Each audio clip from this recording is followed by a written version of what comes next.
গত আসরে আমরা সূরা আর রহমানের ৯ নম্বর পর্যন্ত আয়াতের তাফসির শুনেছি। আজ আমরা এই সূরার ১০ থেকে ১৮ নম্বর পর্যন্ত আয়াত থেকে আলোচনা করব। প্রথমে ১০ থেকে ১৩ নম্বর পর্যন্ত আয়াতের তর্জমা শোনা যাক। আর তিনি জমিনকে স্থাপন করেছেন জমিনের অধিবাসীদের জন্য।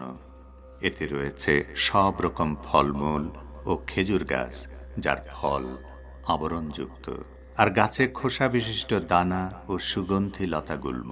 সুতরাং হে মানুষ ও জিন সম্প্রদায়, তোমরা উভয়ে তোমাদের প্রতিপালকের কোন কোন নিয়ামতকে অস্বীকার করবে?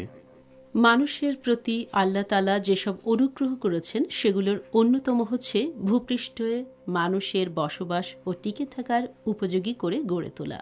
পৃথিবীর ইতিহাস সম্পর্কে বিজ্ঞানীরা বলেন, এই পৃথিবীতে অতীতে এমন অনেক প্রাণী বসবাস করত যেগুলো বিলুপ্ত হয়ে গেছে। অনেক প্রাণী বর্তমান যুগে বিলুপ্ত হওয়ার পথে রয়েছে, কিন্তু মানবজাতির বংশধারা সবসময় উৎকর্ষের দিকে ধাবমান ছিল এবং তার টিকে থাকার জন্য সব উপকরণ এই পৃথিবীতে বিদ্যমান রয়েছে।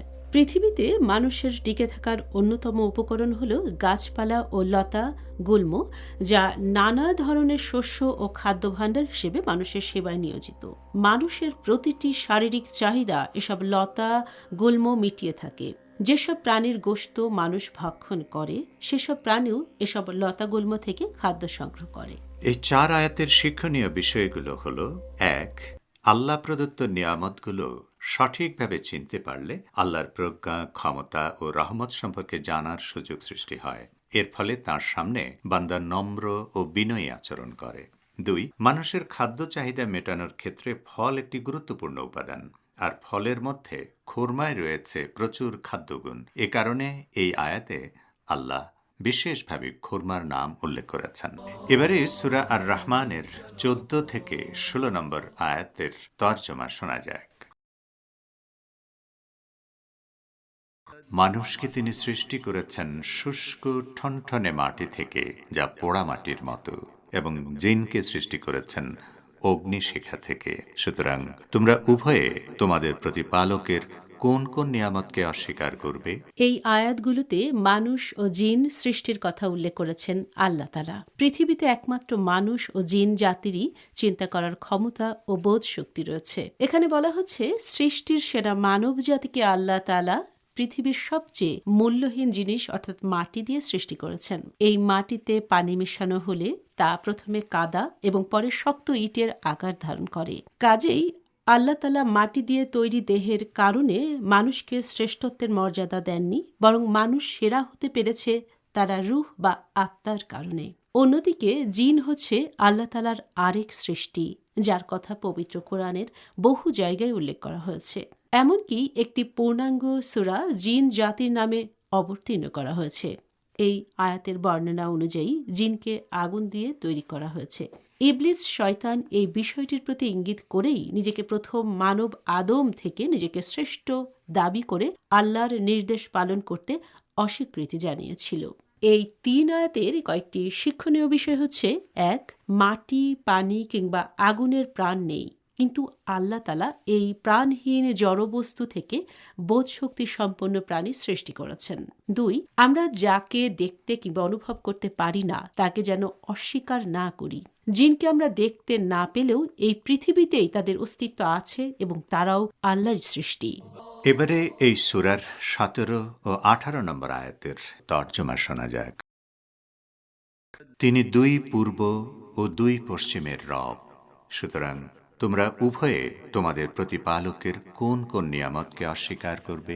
এই ২ আয়াতে আবার নিজ অক্ষের উপর পৃথিবীর ঘূর্ণায়নের প্রতি ইঙ্গিত করে বলা হচ্ছে, আল্লাহ তাআলা পৃথিবী ও সূর্য সৃষ্টি করে এই দুটিকে এমনভাবে স্থাপন করেছেন যেন সূর্য ঠিক এক অবস্থানে থেকে পৃথিবীতে আলো ও তাপ বিকিরণ করতে না পারে, বরং দিনের বিভিন্ন সময়ে এবং বছরের বিভিন্ন ঋতুতে এই আলো ও তাপের তারতম্য থাকে।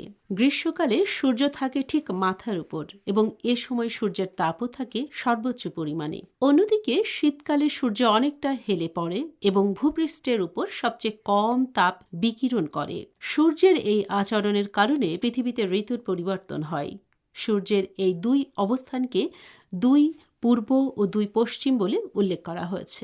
এখানে উল্লেখ করা প্রয়োজন যে বছরের প্রতিটি দিনই সূর্য আকাশের আলাদা আলাদা অবস্থান থেকে উদিত ও অস্তমিত হয়।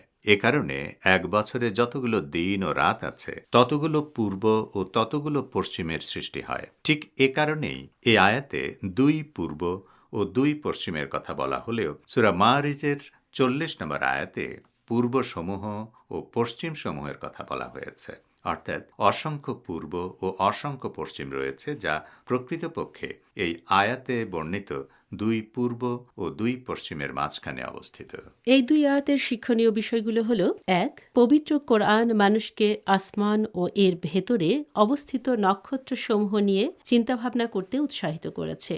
সূর্য, চন্দ্র ও নক্ষত্র সহ আসমানে অবস্থিত নিয়ামতসমূহ সম্পর্কে ধারণা লাভ করলে মানুষ আল্লাহর প্রতি অধিকতর কৃতজ্ঞ হতে পারবে। 2. বছরের বিভিন্ন সময়ে দিনরাত্রির সময় পরিবর্তনের পাশাপাশি শীতকাল ও গ্রীষ্মকাল দৈবক্রমে ঘটে যাওয়া কোনো ঘটনা নয়। আল্লাহ তাআলা মানুষসহ অন্যান্য প্রাণীর জীবন ধারণের জন্য সুচিন্তিত কর্মপরিকল্পনা অনুযায়ী এই পরিবর্তনগুলো ঘটিয়ে থাকে। তো শ্রোতা ভাই বোনেরা, এরই সঙ্গে শেষ করছি কোরআনের আলোর আজকের আয়োজন। মহান আল্লাহ এ আলোচনা থেকে আমাদের সবাইকে শিক্ষা গ্রহণ করার তৌফিক দান করুন।